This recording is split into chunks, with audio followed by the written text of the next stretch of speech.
So let's please welcome Michael Schwartz.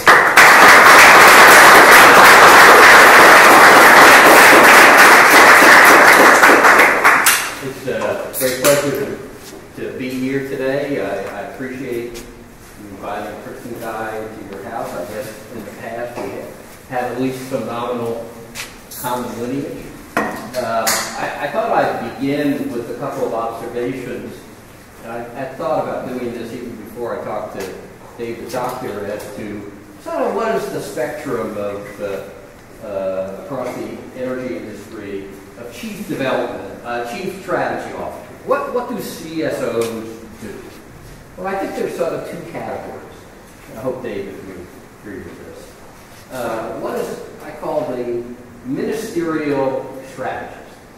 These are the folks, and I'm not being critical at all, by the way, who produce these macro strategic forecasts and market analysis, and they go accompany the CEO to Davos, and they're really smart guys, but it's a sort of macro view of the world, and here's how we see the trend. The other category is what I call the investment strategies. The focus here is on strategic initiatives. What is the world telling me that given our business we should be focusing on, and where are the opportunities to translate those market technological and policy drivers into earnings or whatever other metric you've got for success. I just sort of say this, you know where I'm coming from. I'm in the latter category. I've spent decades across this industry, as Richard indicated, trying to identify areas for growth in what I'll characterize as unregulated segments of the industry. In order to do that, and as my last preface for getting into the talk, I think it is absolutely critical to be able to look at the entire value proposition landscape of the industry and integrate technology, policy, and commercial structure. You can't do that, there will be a problem. Just as somewhat conspicuous example. You can run all kinds of economics and say that project is attractive for investment on the basis of what commercial construct? If you ran numbers today, looking at the economics of building new natural gas-fired generation in, let's say, a competitive market like PJM, you could come to the conclusion that there are attractive returns that could be gleaned from doing that. But you'd have to assume you could lever investment up 70%. By the way, you can't do that because there's no bilateral capability to enter into a contract. And one of the interesting consequences of the 2008 recession was there's that flight to quality, and lenders aren't willing to take merchant risk. That's why it's so critical within the context of what we're going to talk about and more generally to understand those three codes. With that said, as Fareed Zakaria likes to say, let's get started. Let's see if I can get this to work. There we go. I'm sure you've already found out in your academic careers that it's really hard, sort of difficult, to come up with solutions with problems unless you sort of understand them. So just a bit of a background. When the electric utility industry started in this country, it was very entrepreneurial, and anyone without encumbrance could run a wire from his generator to a load, an office, a residence. Folks quickly found out there's a lot of downsides to having 18 wires running around your city, and that begot the notion that there had to be some kind of franchise. So you had one set of wires. Once you have the view that there's a franchise, you have to have a construct for how a monopoly don't exploit that which begot a whole slew of regulatory constraints at the state and federal level around electric utilities. Let's just review them really quickly just for understanding. The most significant two federal enactments that related to this were the Federal Power Act and the Public Utility Holding Company Act that were designed to ensure that there wasn't monopolistic behavior across the country between large holding companies that could restrain trade, and it governed wholesale transactions. And from 1935 to 1978, that was the construct at the federal level that governed electric utilities. Interestingly, it was Jimmy Carter, the great command and control liberal, if you are a partisan, who began the process of deregulation of key U.S. market, including the electric sector. The key initiative in the Carter administration was the Public Utility Regulatory Policy Act. By the way, as best I can tell from just looking at the legislative history, there was no notion really that enactment was designed to promote deregulation of the electric power sector across the country. It was designed to promote innovative technology to support efficiency. 1978, post-Arab embargo 1973, consequences of which were still extant. Potential for a second embargo, which happened in 1979 with Iran. So it was driven by we need more efficiency in the economy. And that trend continued in the Reagan administration until we get to 1992 in the Energy Policy Act. And the Energy Policy Act of 1992 now allows unregulated wholesale transactions in the power sector governed by the Federal Energy Regulatory Commission.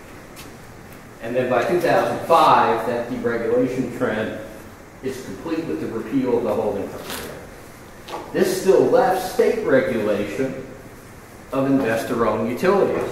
And there was a sea change view at the state level that competition is good, it promotes technological innovation, and it reduces costs.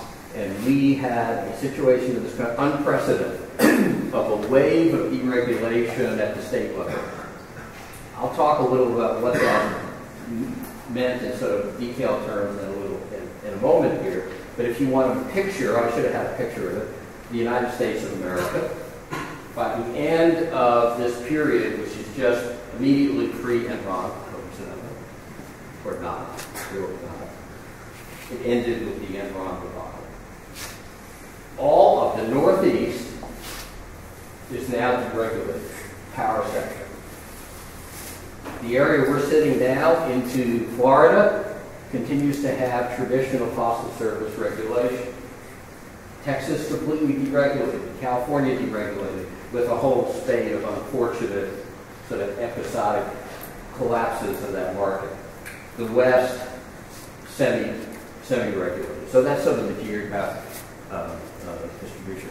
Just from, again, for purpose of understanding as we go forward here, let's talk a little about fuels and technology. For most of the period where the industry remained regulated at the state and federal level, we had a diversified portfolio of fuels and technology in this industry. You talk to my old boss, Jim Rogers at Duke Energy, he would say passionately, that was the key in the longer term to enhancing U.S. competitiveness and promoting reliability and mitigating risk. By the way, I agree. But I don't have to say that because I'm no longer a Duke employee, but I do believe that.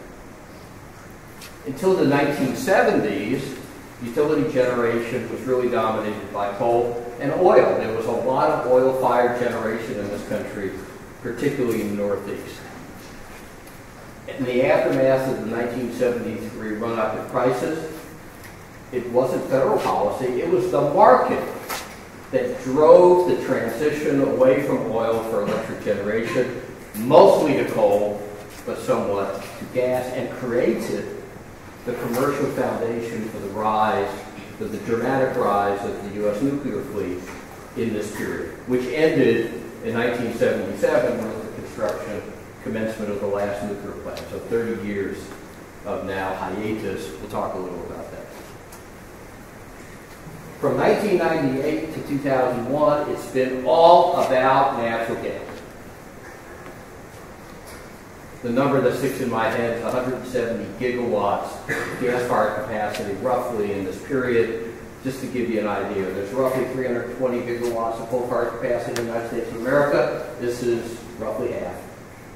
And it all has been constructed over a fairly limited period of time by market drivers, folks. It wasn't governmental policy that did this, it was the market. The market marshaled the capital based on its presumptions and forecasts of the change in market prices. Oh, by the way, it was a complete and utter commercial disaster. Almost forced the bankruptcy of Duke Energy. By the way, I wasn't with Duke at the time, I take no responsibility for that. just so you have some of that as a reference. I always think, at least a couple of pictures are interesting. So what's the salient points out of this? If you look on the right-hand side, I guess it should have been on the left-hand side. In 2011, natural gas generation comprised about 25% of all the megawatt hours, and coal was 42. Look at where we are today. Coal and gas generation have converged and basically represent about 32% of the megawatt hours generated. It's also come somewhat at the expense of nuclear. And again, folks, it's nothing having to do with governmental policy. All this debate around its regulation, sorry, BS. It's about the market. As Richard alluded to, it's about the spreads between coal and gas. It's all about the operation of the market and how the industry responds to it. Let's just talk a little about, when people talk about utilities, not criticism at all, the notion is it's some monolith. It ain't. There are distinct segments, and in my judgment, the thing that's important is that the drivers for investment decisions are dramatically different between those segments. It is absolutely critical if you want to look at developing policy for this industry. But let's just do this very quickly. The investor-owned utility industry, there are a significant portion of this industry is vertically integrated as it was 50 years ago. And what are the key characteristics? Cost of service regulation, obligation to serve. So the value proposition, if I'm Duke Energy with the North Carolina Commission or the state of North Carolina, is I have an obligation to serve my customers with a specified level of reliability as set forth from the Commission. And as part of that value proposition, I get to put my investments into rate base and earn a fixed return and recover my costs. So if you're an investor looking at investing in a company with annuity-type cash flows or earnings, regulated utilities. There is state oversight of my activity. I have to accept that as part of the fundamental underlying value proposition because the state is allowing me to recover my costs. So of course, what's the cliche? You look over my shoulder. You get into my pants, so to speak. Right? A key thing that I'd like to emphasize my observation that's integral to that overall cost of service process is the integrated resource plan. So every year the utility goes to the commission and says, here's how we see the world. Here's what fuel we want to focus on. Here's what investments we want to make. We want to build a new nuclear plant. We want to build a gas plant. We want to build an 800 megawatt wind farm. We want a rooftop solar farm, whatever it is. And the state has the vehicle, the public has the vehicle to adjudicate that plan. There are stakeholders. There could be debate and discussion around technological choices, around environmental impacts. If the state believes, as a representative of the people, that carbon should drive the IRP, done! There's a vehicle to do that today. That's what is done in California. Okay? Just as an example, you have AB 32. The state legislature has passed a bill saying carbon is a substantial and significant parameter as to how we're going to do business in California, and the California PUC carries out an IRP process that reflects it. In the competitive market, in contrast, none of that dies. None of it. It's all about price. If I can compete better by putting hamsters in a cage, I can do that. And there's no adjudication over how many hamsters I can enslave. I make the decision, and if the market wants to buy hamster-based power, irrespective of the collateral environmental damage, GHG emissions, and waste, I can do that. As long as I can operate within the general parameters of state and federal law. The reason I think it's material, and I gave a talk at EEI, must have been a year and a half ago, where I focused on this, is that there's no integrated resource plan other than California that has a semi-competitive market. You go elsewhere, for the most part, there's no process. There is no governmental vehicle to establish what should be the array of fuels and technologies that utilities use to satisfy their customer needs. It doesn't exist. But there are other kinds of utilities that have quasi-IRP process. I just want to mention very quickly. In a state like North Carolina and in the Midwest, you find large numbers of electric co-ops and municipal electrics. The co-ops are owned by their members, which indirectly are folks. Communities are owned by the voters. And so I used to say they have real customers, and they care about their customers, and they care about the implications and cost estimate implications and risk to their customers long term.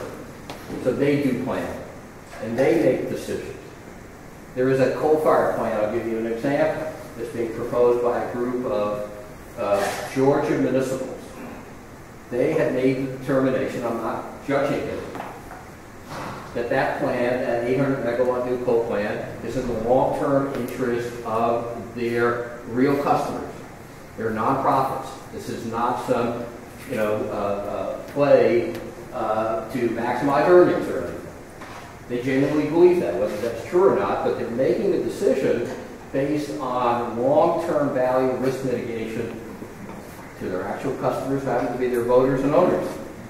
And then you have federal marketing agencies like TVA, who don't have members or in the same context, but broadly represent the interests of the public and have stakeholders. This is very important in terms of how we look at the dynamics of the competitive industry going forward. Just for illustration, about 40% of the megawatt hours generated, and that's not quite right because California is sort of this quasi-competitive market, and I didn't do the work to be candid to admit to you. I'm trying to net that out. But basically 40% in the United States of the megawatt hours generated is generated under this competitive construct. The entire northeast United States has no integrated resource planning on the electric side. So in the early part of this decade, as I indicated, it was all about gas. It looks like for the foreseeable future, it's all about gas. What about the integrated role of alternatives? There's no process. There is no process for internalizing externalities outside of individual state renewable portfolio standards, which I'll talk about. Very important to know. So one of the key challenges facing generators, I've really touched on a bunch of these. Let's just cover this quickly. I've already talked about interfuel competition. For most parts of the United States of America today, gas at the burner tip is lower cost than coal. Guess what, folks? The coal plants don't run. In 2012, roughly 150 million tons of coal will be displaced by natural gas. As I mentioned before, nothing to do with any regulatory constraint. That's a market driver. And it will continue as long as those spreads are preserved. What's the consequence of this? Beyond the fact that it has reduced U.S. coal production by 20% and then caused economic displacement of that industry, which of course begets political pressure, right? Oh my God! Our earnings have eroded and we can't meet our forecast to investors. What do? I don't care if you're a renewable energy industry or a legacy coal producer. You go to the government. You need to help me. We'll talk a little about the implications of that in a second. But at the end of the day, assuming that we have sustainable spreads, gas is advantage over coal, and that will be preserved. And irrespective of any regulatory constraints, and I'll talk about them later on the environmental side as it relates to coal, if the industry, if I'm a coal-fired generator, and I believe for the foreseeable future I'm going to have a 20% capacity factor on my plant, guess what? What? I won't spend any money that's not discretionary, that's discretionary on that plant. And two, I have to think about shutting it down, purely on economic grounds. Just a detail, the segment of the U.S. coal industry which has been disproportionately impacted by this interfuel competition is Appalachian Coal, because the costs are high.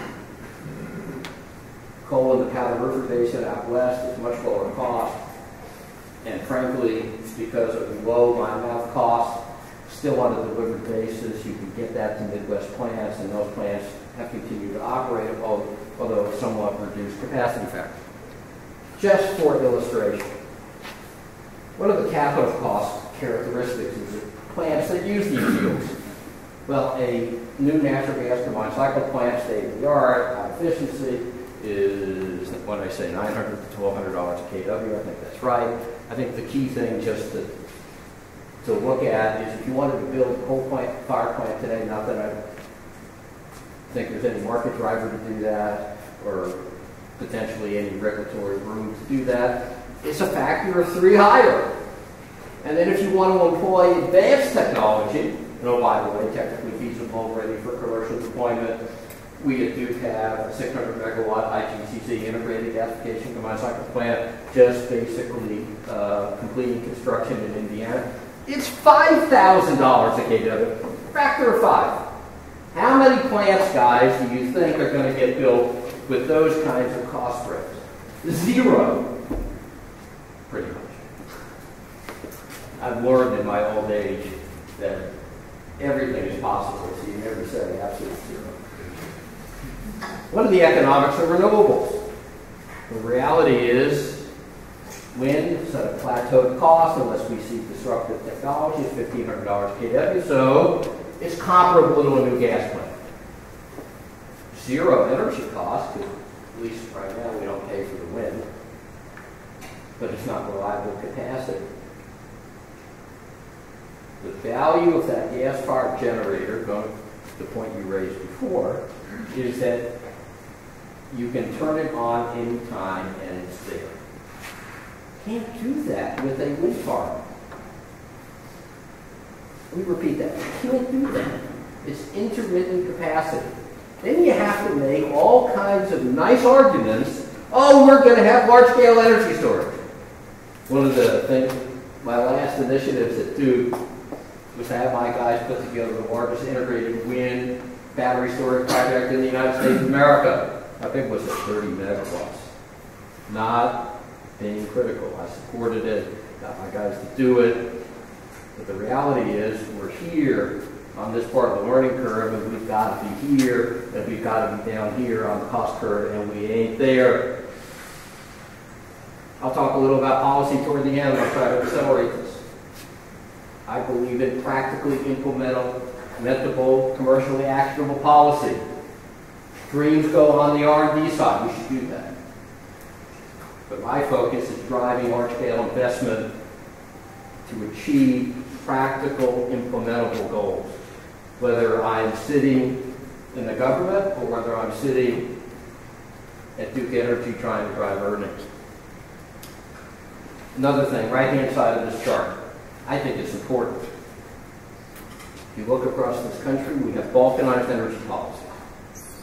We have a plethora of state programs. Every state in the union has its own program. About 30 states have their own renewable portfolio standards. What's the implication of that?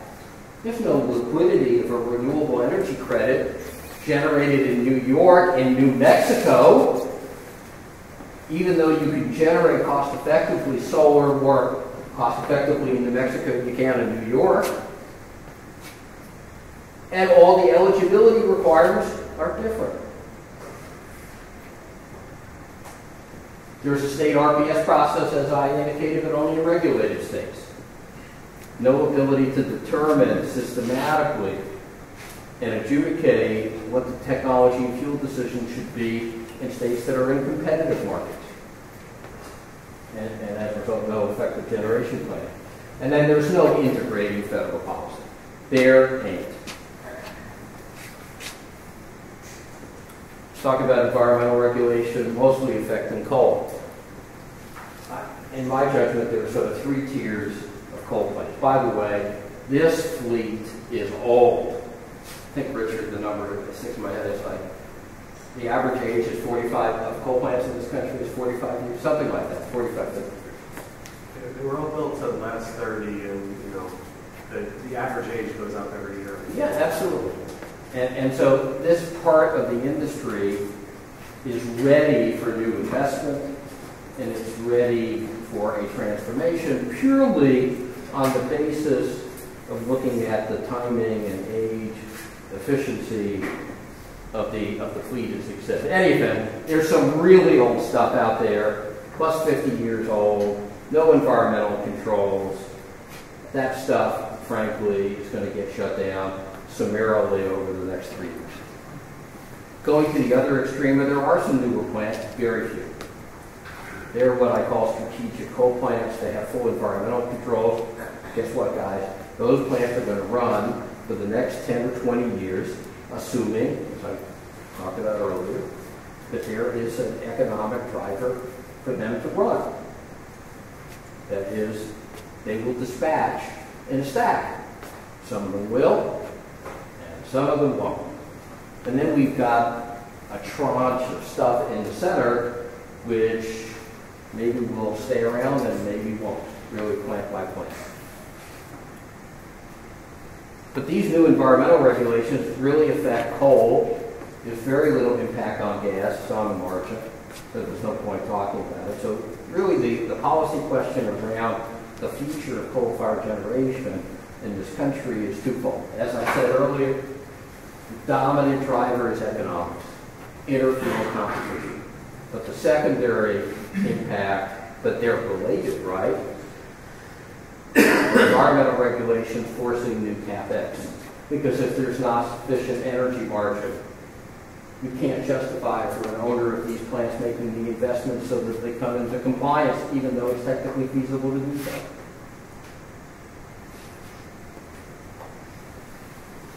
EPA has a plethora of new environmental regulation that will disproportionately, as I indicated, impact coal-fired plants. They include GHG regulation, but as Richard has observed, regulatorily, There is no carbon regime passed by the Congress of the United States signed by the President, as you know. And so basically, there was an endangerment finding that EPA made that derived from a Supreme Court decision, EPA versus Massachusetts, that said that CO2 emissions, that EPA has authority under the Clean Air Act to regulate, and has gone ahead to try to do that. At this point, it's promulgated, regulated new source performance standards, sorry for the acronym, pertaining to new plants that basically require that new coal plants have the GHG profile of natural gas plants. Is that feasible to do? Absolutely. If you have a place to put CO2 down apples, I would say, and particularly to produce oil by enhanced oil recovery, you can build a new coal plant regulatorily in this country today. However, as we have chatted just before, if you have an existing coal-fired plant and you want to capture CO2 and do the same thing, that's a bit of a problem, because there isn't fully commercial technology for doing that. So those who would argue, being completely nonpartisan here, that those NSPS do act as a regulatory barrier against building new coal are right. It's true. I'd say it's irrelevant because of what I said before. Look at the cost spread. Capital and then fuel costs. There's no economics in doing that, but it's conceptually true. So we have to recognize, what the reality is. Let's just talk about financial markets, and I alluded to that earlier in my sort of preface. There were a number of consequences associated with the 2008 recession. The one that summarizes, I think, best the consequences is flight to quality. What does that mean? That banks and lenders of capital have now become very circumscribed as to who they lend money to, whether it's someone seeking a residential mortgage or someone trying to build a power plant. Which basically means that unless, if you're trying to build a power plant, you have a contract for that power over some period of time that's not equal to the term of the debt, you're not going to get financing. And that's real hard to do in competitive markets. You can do this effectively in regulated markets. Let's say I'm Duke Energy, and the North Carolina Commission approves my IRP. And that includes building a 600 megawatt combined cycle plant. I can finance that because I have a basis for cost recovery, right? I can go to my corporate lender and say I'm issuing, say, with $700 million in bonds to pay for this, and produce the order from the commission saying you can recover the cost. If I want to do this, I live in Pittsburgh, I want to do this at a site that I happen to know outside of Pittsburgh for an identical plant, I can get no financing for that. It's absolutely critical, which means there's a real question as we go forward into this decade and hopefully recover from this recession. What happens to the demand destruction that conceivably might come back if we get economic recovery and we actually need new generation? How do we finance that? Without speculating that the financial markets are going to come back and lenders are going to be willing to speculate again. Interesting question. I think I've really sort of covered this before, so let's just go over it real quickly. There will be significant retirements of this Tier 1, Tier 2 coal-fired generation. I think that's good for the United States of America, since those plants were fairly easy to begin with, and we have to begin this transitionary sort of recycling of the industry. The impacts, however, are disproportionate. In PJM in Pennsylvania, New Jersey, Maryland, that area, a very significant portion of the generation base is going to go away. And then the question is, and I just teed up that question just before, what replaces it? And do we have the ability within the context of the structure of competitive markets to finance substitutes? I think that's a big, big question. In New England, just so you know, virtually all coal-fired generation in New England will be gone, other than one plant by 2015. In MISO, which is sort of the middle of the country, I'm sorry, I just put up the numbers, there will be significant retirements, but it will be basically a coal-fired Midwest, irrespective of any if we had preservation of basic market drivers we've got today, they'll still be basically coal. And if we look at Texas, that will still have a significant base of coal-fired generation and a lot of gas. The one I didn't put on here is the Southeast. Enormous amount of retirements of old coal plants. But because, if you remember my early comments, this area remains based upon a conventional cost of service construct, there is no issue around technology and fuel diversity. Because Southern Company, Duke, will go to their commissions and there'll be a process to flush that out. So Southern Company is building an advanced technology IGCC plant and has started construction on a new nuclear. Duke has just completed a major new high-efficiency coal plant and 2 combined cycle plants, and Jim wants to build a bunch of nuclear plants. I don't know how that's going to sort, but what I'm telling you is one does not have to worry about maintaining diversity in this area because there is a regulatory construct that allows one to do that. Before I end, let me just talk a little, because this is my real interest these days.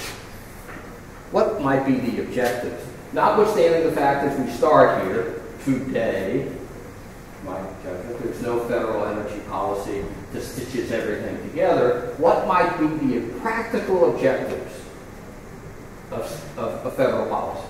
Now, you'll see conspicuously, I didn't put carbon here. And I'll just relate very quickly the comments that I made in a talk I gave at the Woodrow Wilson School of Princeton a number of months ago, knowing that there were a whole bunch of folks in the audience who were passionate about carbon. And I said something to the effect, if you want to get on your Whitehall horse with your carbon flag and charge the balance, you should go do that. I will assure you, you will not get through, and you might kill yourself. So the question is, are there things we can do in a policy construct that have the implication, the result of decarbonization of the U.S. energy economy without calling it a carbon machine? I believe we can. And my argument is we can make progress toward that objective as we wait for the politics of carbon to develop. I practically do not believe, it just turned out as an aside, that Kathy Zoe and I know each other, and we know each other very interestingly, because she was acting under Secretary of Energy in 2011 when I was interested in becoming Assistant Secretary of Fossil Energy, and she interviewed me. And then later, when she left, I was being considered to fill her job. And we had this discussion, and she's so passionate about carbon, and I said, Kathy, I get it! Let's just stop. It's not helpful today. It's not helpful today. And in complete transparency, I'm an advisor to the Obama campaign, and I get on these calls with these passionate, thoughtful, meaningful people who want carbon to be on the top of the agenda. And my comment is, I'm sorry for being so direct, I used to tell my guys I've lost all my gentility in my old age. Just tell it the way it is. You do that, we will lose. That doesn't mean we can't make progress on these issues. Okay, let's just talk about it. I believe that to make progress in that regard and to support economic recovery, creating a strong foundation for sustainable investment in renewables is critical, and we can do that. An integrating piece of federal legislation that recognizes federalism and does not supplant the existing state system. This is possible to do. I think we need to look at the structure of our competitive markets. Right now, no criticism, Chairman Wellinghoff, chairman of the FERC, if he was sitting there, would say, my key thing is integrating renewables in with the electric system, creating constructs to support energy storage. I'm good with all that. The reality is, unless we ensure reliability and technology and fuel diversity in our competitive markets, I think we're going to have problems. And let's see if we can do that. Can there be a construct to accelerate the retirement of these coal-fired plants, or at least the tier 2 ones that are on the cusp? And maybe we can integrate that with creating a sustainable platform for investment. And how do we encourage what Jim Rogers always talks about as the fifth fuel, which is energy efficiency? Very quickly, I think there are significant constraints with respect to making progress on any of this. It won't shock you to know there's no bipartisan consensus in the Congress today, and unfortunately, irrespective of who wins the election, I don't think there'll be a consensus for what that U.S. energy future would be.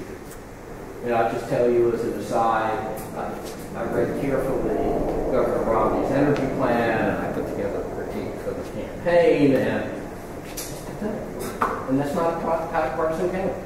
It's pathetic because it's absolutely, my opinion, one-dimensional.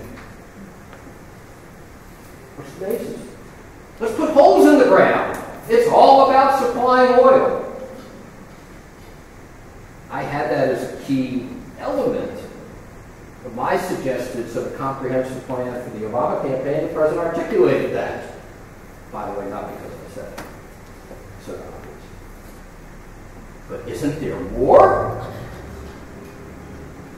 Isn't there more? Can I ask you to think about it? And really, in economic terms, if we were energy independent according to the governor's definition tomorrow, we didn't import 1 barrel of oil from anyone,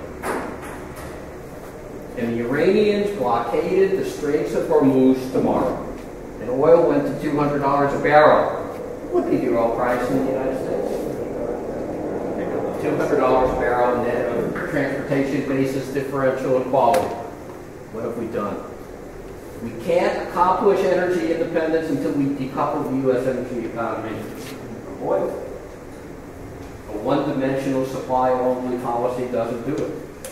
So in any event, we have ideological barriers that we need to overcome to develop a consensus.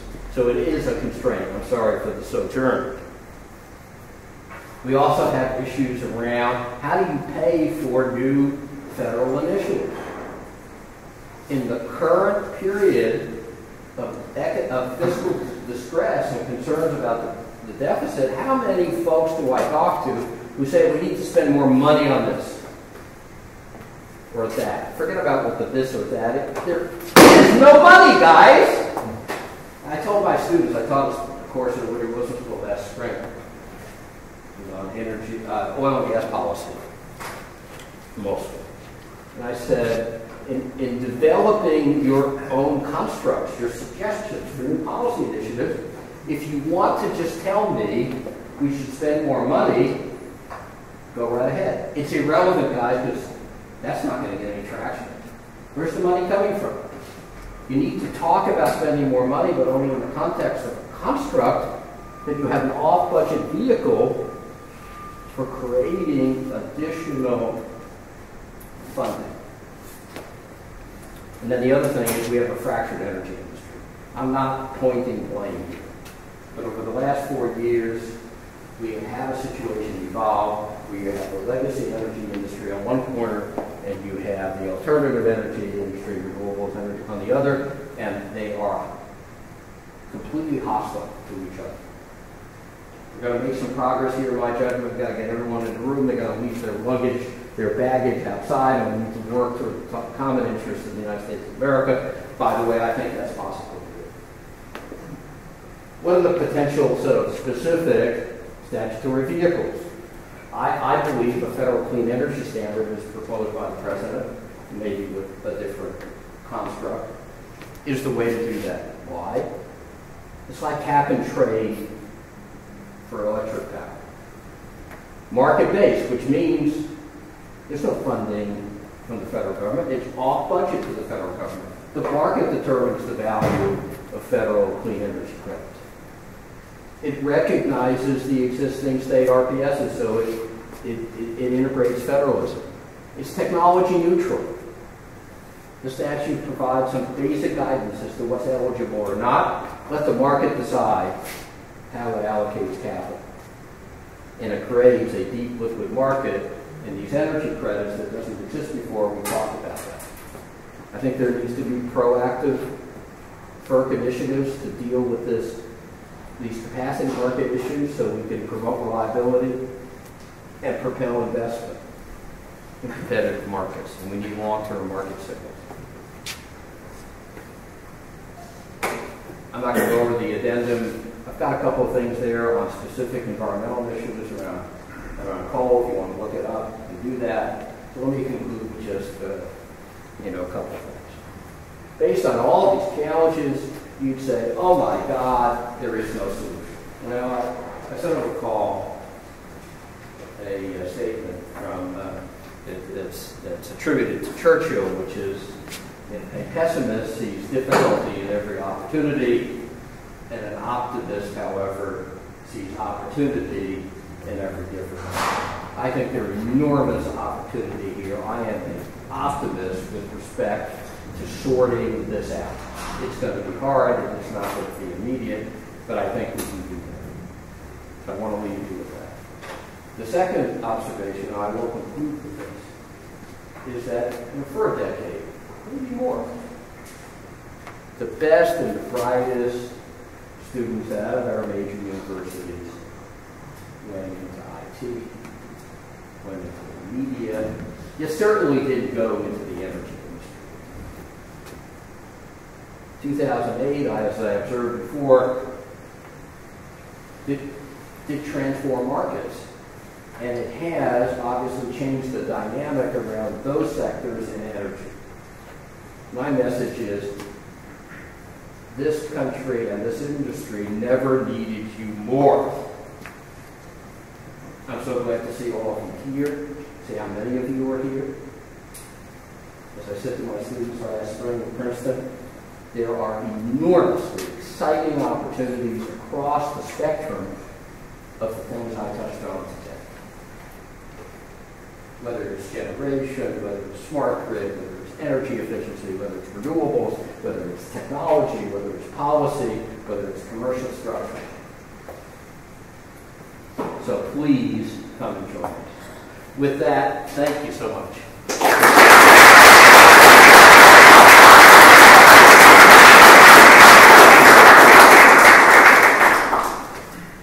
Supposed to ask for questions? Yeah, absolutely. No one has any questions, right? Regarding your statements about difficulty obtaining finance in deregulated markets, I would have thought you'd be able to get financing on the strength of a power purchase agreement. Strength of what? A power purchase agreement for like a new build plant. Could you explain whether that's the case or why not? You're absolutely right. If I have a PPA, a power purchase agreement with an investment grade entity, let's say a utility seeking to comply with its requirements under an RPS to buy a certain amount of power when I'm a wind developer, that PPA is a financeable vehicle. And I can do that, and the industry has been based on the construct, and I can get financing for it. So you probably heard that one of the implications of the failure to renew the production tax credit for wind is that the industry is in distress. Let's just examine what's happened here. All these folks are very knowledgeable, and they knew that PTC was going to expire at the end of this year. And utilities are very knowledgeable too, and they knew that if they contract for wind power when the PTC is still available, it's lower cost than post-expiry. So everyone rushed to do PPAs, putting in turbine orders and and utilities made forward commitments on the basis of future requirements under their RPSs, and it all got front-end loaded. And so when the wind industry says, oh, we're dead, it's because they got all these orders that were front-end loaded. And now, post-December, if it's not renewed, there's going to be a period where there just isn't any business. What about using PPAs for gas, for example? Absolutely can do that too.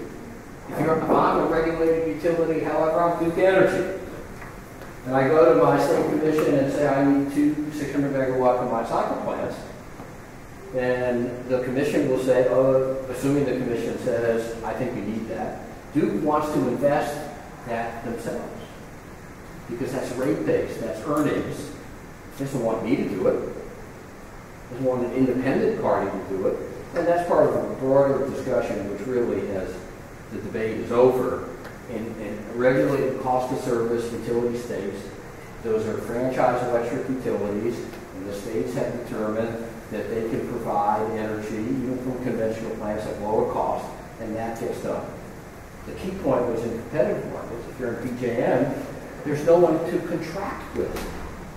You've got an unregulated wholesale market. You've got regulated wires companies that buy at wholesale the commodity and provide transmission and distribution customers to that residential customer sitting to me in Pittsburgh, right?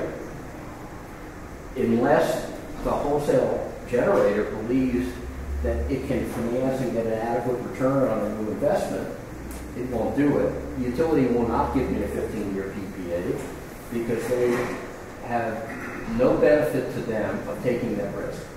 If they go to their commission and say, I want to sign a 15-year contract, that will be disapproved. Because the commissions believe that that short-term obligations are the way to manage costs and reduce costs, not long-term. I should say, I'm sure you didn't suspect we'd get into this. When I alluded to the debacle that occurred in California in 2000, it was precisely that ideology.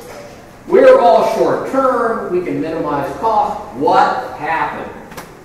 You had short-term episodic pressures on the market, which were exploited by unregulated generators, I should say, but only exploited and exacerbated, and inability statutorily to enter into long-term contracts. There was no portfolio. If I'm a trader in the power market, I'm going to have a portfolio of short, mid-term, and longer-term obligations. Utilities in California were prohibited from entering into long-term obligations. So what happened was when prices in the short term went like this, so did their rates. Yes, sir? But within PJM, isn't the reliability pricing model that market construct there so that investors can obtain some kind of security about what payments will look like in the future? Well, it all... First of all, I appreciate your comment. It's insightful and correct. Here's the question. That RPM model, if you will, is based on a 3-year forward, 1-year contract. You can't finance that today. You could in 2007.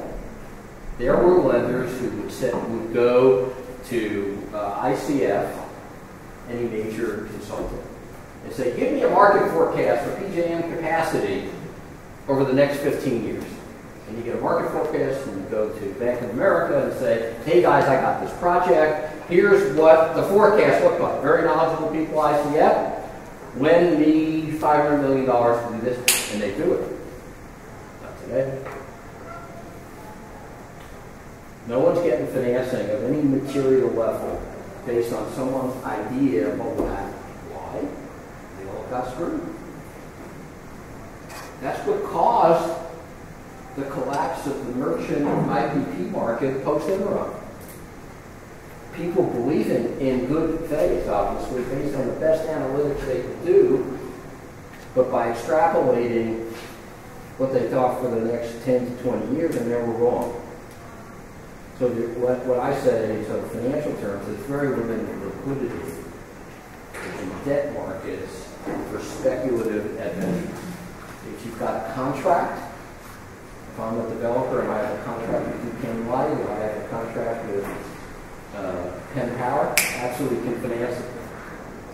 The real question, and what I was really trying to identify, is whether a 3-year forward, 1-year contract-based capacity model can meet the challenges ahead, given the significant tranche of retirements we all know is going to happen because of encumbrances and constraints in financial markets. That's the question I'm asking. If the executive director or president of PGM was sitting here, he'd say, absolutely, your fears are unwarranted. We'll see. I hope I'm wrong. Yes, sir. You touched upon this, but I'd like to pick your brain a little bit further on this. I mean, all of these investments are, particularly natural gas, are being driven by low prices. But how certain, I guess, are we that stays the case? I mean, if we have a coupling of U.S. natural gas markets with global markets, the price is going to go up. And so, to what extent does that change the economics of where capital has been deployed in these new natural gas markets? How do you see that playing out? Well, I guess the point of my last response was anyone from a strategic investment point of view who simply does some forecasting and believes that's the way the market behaves will be sorry. Okay, so we don't know. I usually used to say to my guys, I don't speak to the Lord in heaven. I don't have it. I'm not gifted with precious. I don't know. So how do you deal with this uncertainty, which always has existed? But I'm looking at Richard. I'd say the challenges around forecasting are daunting. I don't know if you agree with me. Not that Richard couldn't do the analytics, but I just all the factors that are out there make doing this analysis non-trivial, right? It's tough.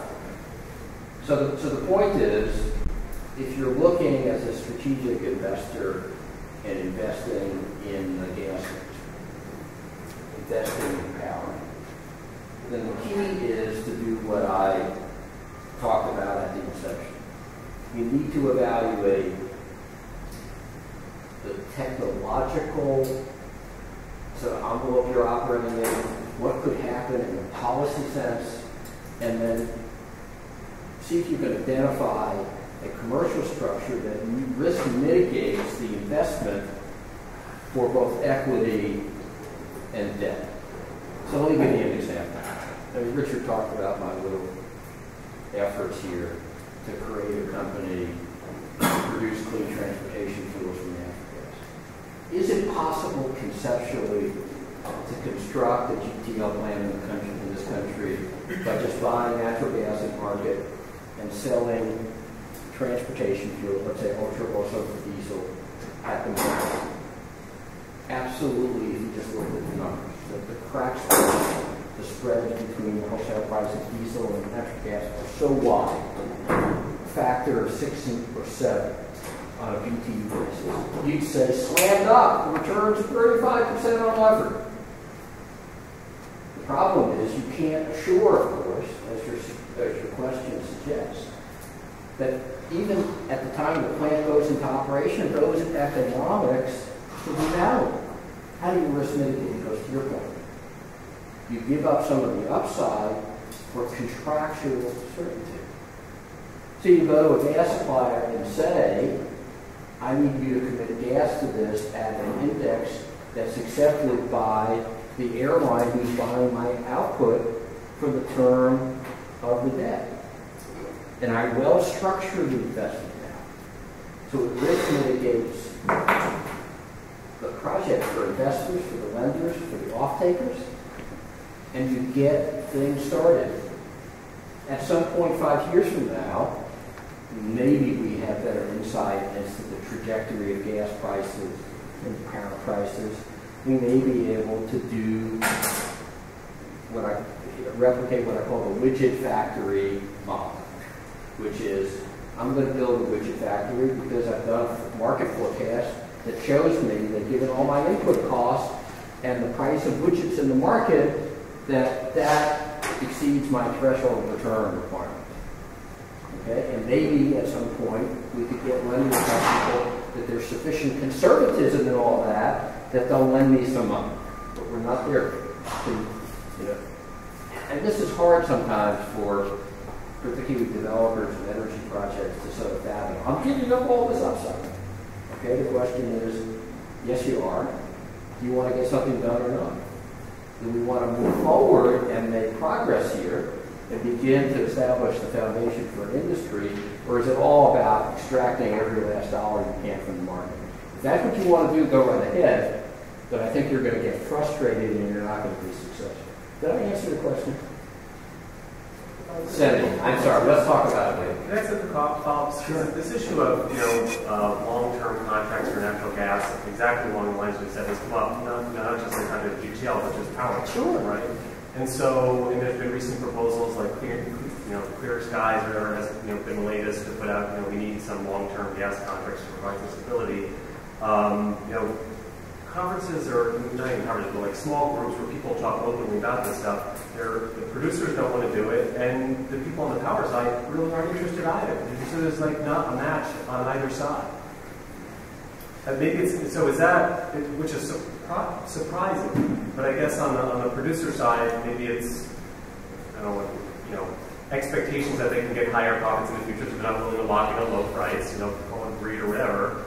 And then on the power side, my sense is because you can pass through, the big reason is you can pass through the gas prices, they don't really care from a risk hedging point of view. So I guess the other, one more thing, which is, so one way to risk mitigate is long-term contracts for gas. Another is option, hedging the financial markets. So is that is hedging just too expensive a proposition? Well, you hit on everything, so let me see if I can answer. Hedging the financial markets for commodity is expensive, and there's limited liquidity in that under that forward curve. So you can do it for 3 years, and then it gets increasingly expensive as you ask investors to take this, because someone's taking risk. As you ask them to take more risk, the price goes up. So if you wanted to hedge out for 30 days, that's pretty inexpensive. If you want to go out for 5 or 7 years, it becomes very expensive. And that's true for both power as well as gas. The independent industry has historically hedged out risk where it was cost effective to do. In this current market, it's very unfavorable. Just because we're in a very uncertain period, we have very low costs right now, and you're hedging out at the value of the market on the power side, for example, which is not a terribly favorable thing to do. And it's very expensive and very difficult to hedge out at cost materially higher than the current market prices. Okay? That's for existing projects.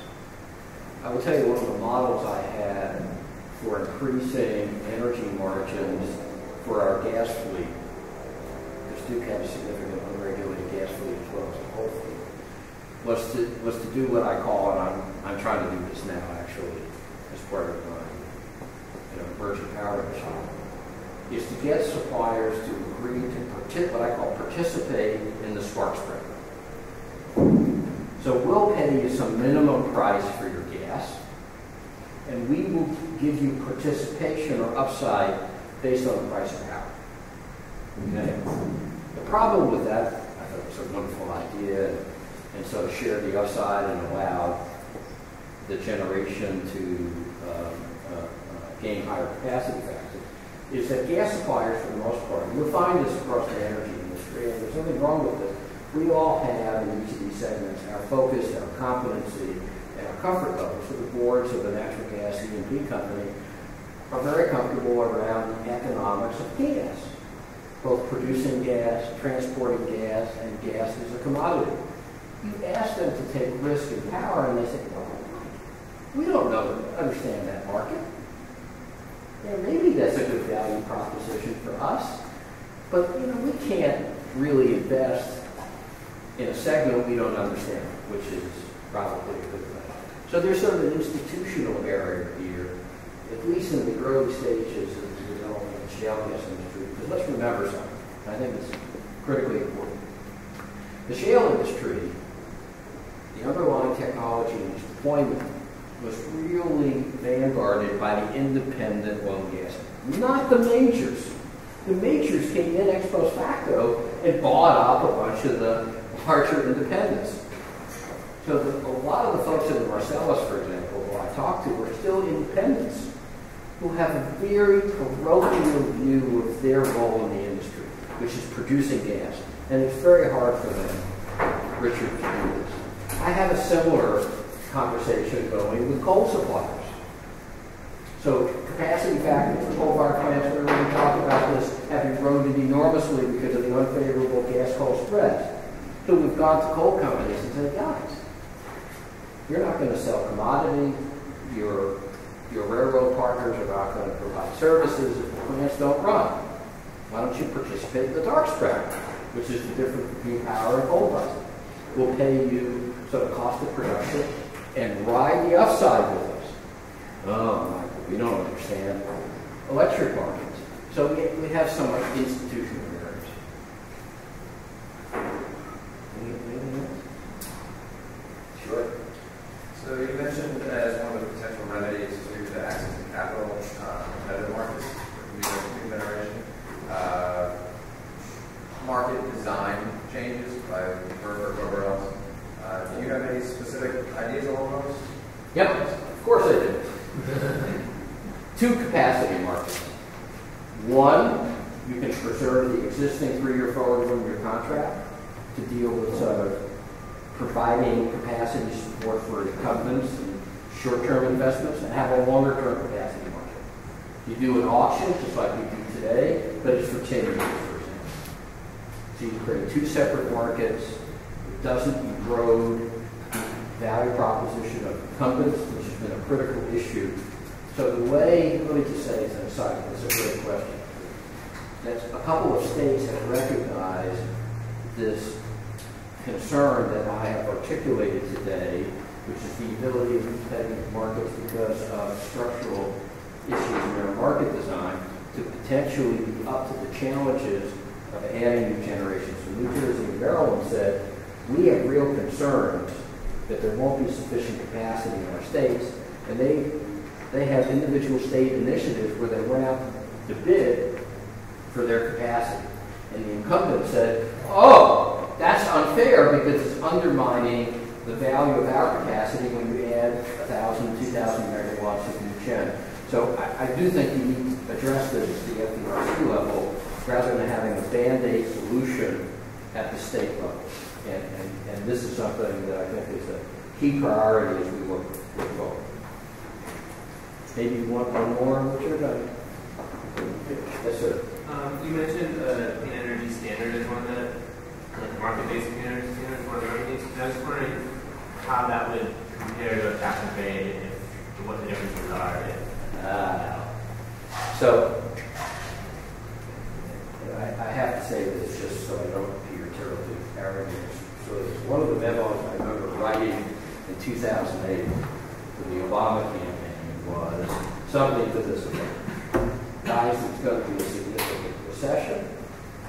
We need to recognize that that's going to impact our ability to be successful in the November election to implement carbon cap and trade because you can't get the carbon price high enough, in my judgment, 2008, to change investment.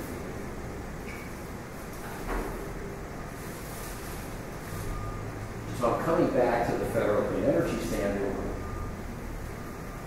but through a different route. And I'm saying this. Let's start the process of decarbonization by driving investment behavior using a cap and trade model. It's not quite, because in this construct, you just hit the model of a state RPS. So every utility in the United States, there be a trajectory for the percentage of clean energy defined under the statute that utility would have to supply to its customers, right? It could do that using any technology that was eligible under the standard. The existing state standards would remain in place, and they could have their own eligibility requirements. Let's just think about it. If I'm a utility in Pennsylvania someone approaches me about after this passes, buying 200 megawatts for my project, what am I going to do? I'm going to look at the definition of what's eligible under the Pennsylvania program, and I'm going to look at the definition of what's eligible under the federal, and I'm going to pick something that complies with both, right? So you create a foundation of uniformity under that, but I am going to get to your question. A federal CES provides the ability to back integrate a carbon regime. So you start driving capital across the clean energy spectrum, and my definition, by the way, is nuclear, clean coal. Do I expect the state of California to California utilities to enter into contracts with clean coal plants or nuclear? No. The state of Maine may decide that 100% of its obligation under the CES will be offshore wind. Fossil power, that's terrific. The state of Kentucky may decide it's all clean coal. That's terrific too. The state of North Carolina could be nuclear and solar. Allow the states to make that determination. And then we can integrate carbon as a driver of this, and basically here's how we do it. We convert these clean energy credits to carbon. And I think that's achievable. I think I've overrun here. No, not at all. And before we close and thank Mike for a great talk, I want to say that he'll be available in 100B right over here in Gross Hall at 2:30 for a 30-minute discussion with whoever you want to follow for more discussion. So let's give Mike a round of applause.